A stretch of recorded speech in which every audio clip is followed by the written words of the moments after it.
Well, that didn't go to plan yesterday, did it? Arsenal 2, Liverpool 1. Mistakes.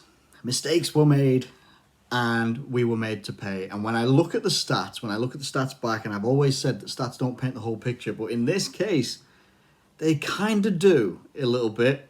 The 2 shots on target for Arsenal were the only 2 goals that they scored. They had 3 shots in total, the whole game, 3 shots.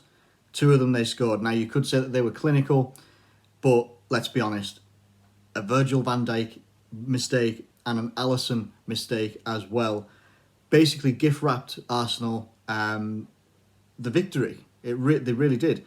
Let's also put into perspective a little bit as well that Arsenal actually defended for their lives. We had 15 shots, 8 on target for the whole game as well.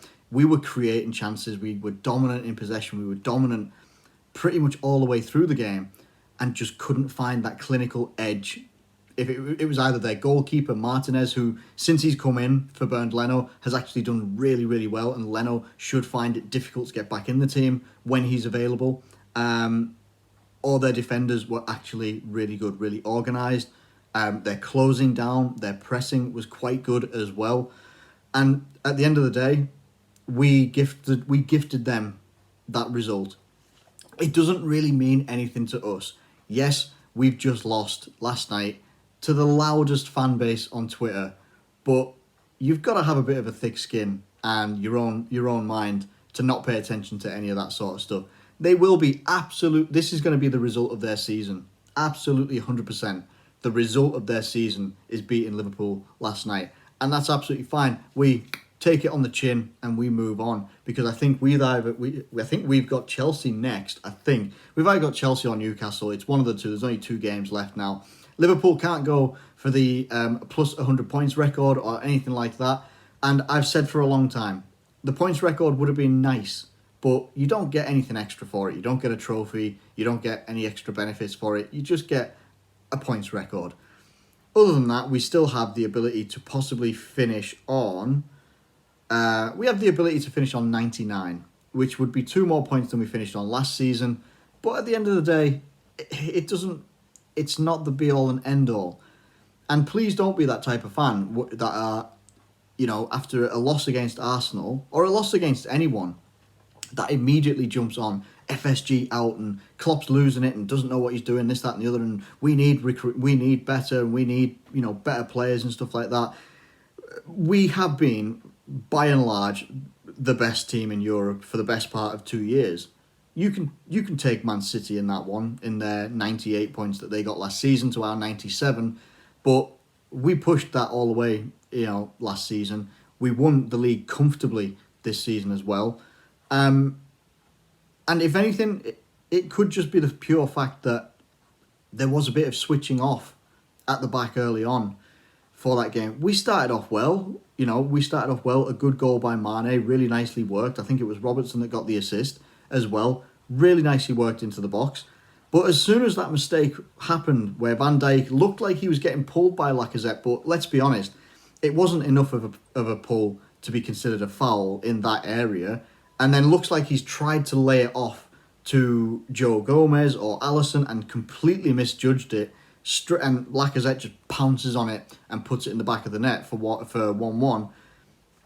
It deflated the team, and I've not seen Liverpool deflate like that in quite a while, where, yes, we still ended up putting the pressure on, we still ended up, having efforts on target and getting some good efforts as well, but then they go and score the second one, which was Alisson had tried to put the ball out to the left-hand side and passed it straight to an Arsenal player, or the Arsenal player was ready to put the pressure on enough, passed it to Reece Nelson, and Reece Nelson, I've never seen him score a Premier League goal. I might have missed one. I don't know if that's his first, but he puts it in the back of the net for 2-1, and I was genuinely shocked. I couldn't believe it. I couldn't believe that we were making these mistakes, but they happened.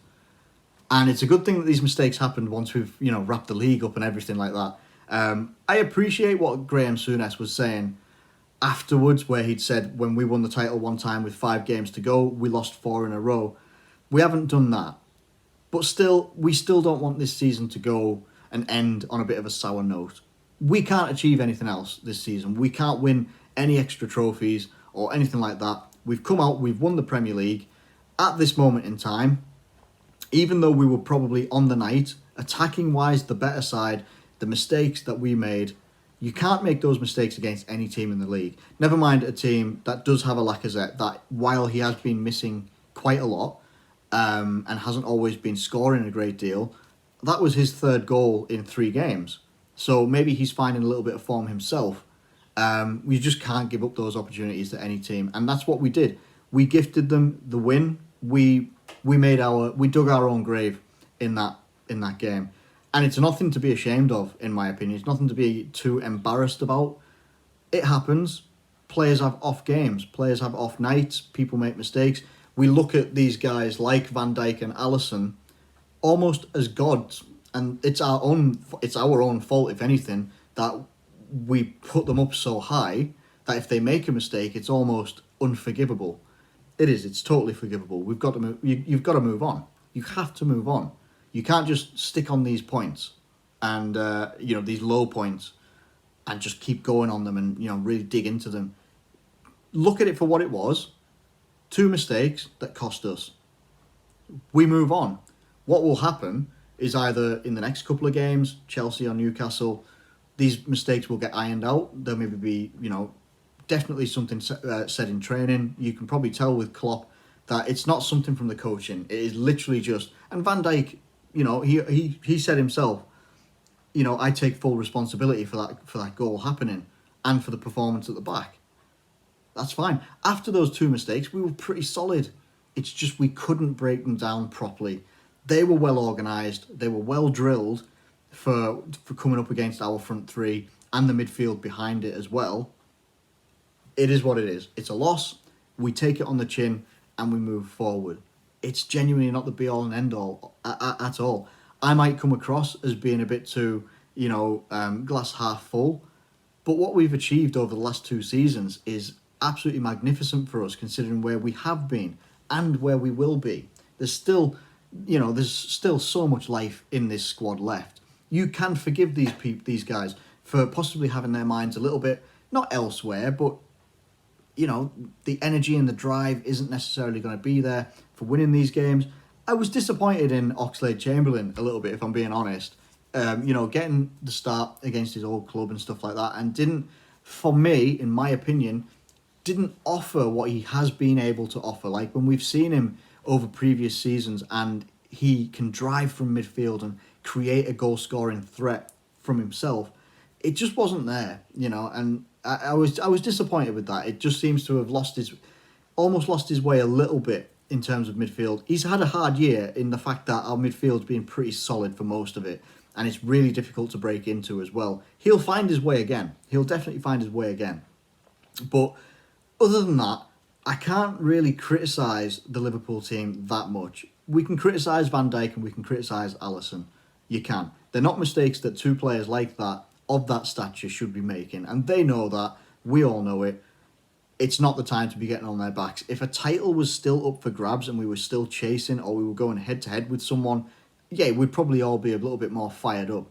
But don't get sucked into football Twitter. Just don't. Football Twitter is just awful.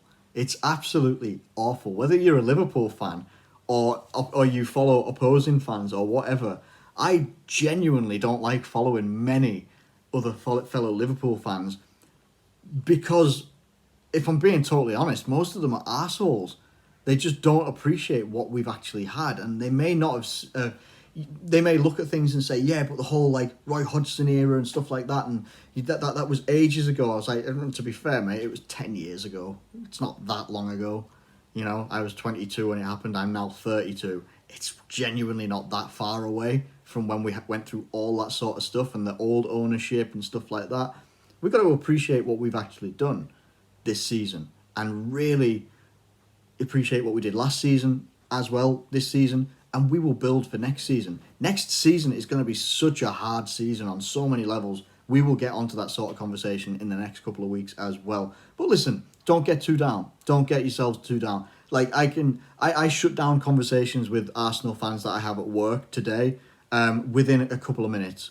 And it wasn't even being harsh. It was just like, you deserved that win purely on the fact that we gave you it. We absolutely gave you it. But you can't then criticise our players too much because of what we've done this season. The fact that we were, within shouting distance of being able to go, 100 points plus and stuff like that, and win the league so early on, as we were able to. We have been an unstoppable force for a long, long time this season. We will come back better after, whether we make recruitment or not. We will come back better because that is what we do. And that's all there is to it, in my opinion. So, let me know what you think in the comments below. I am going to be doing a video about the transfer window and stuff like that to come. But I'll probably also be looking at some of the other games that are coming up as well.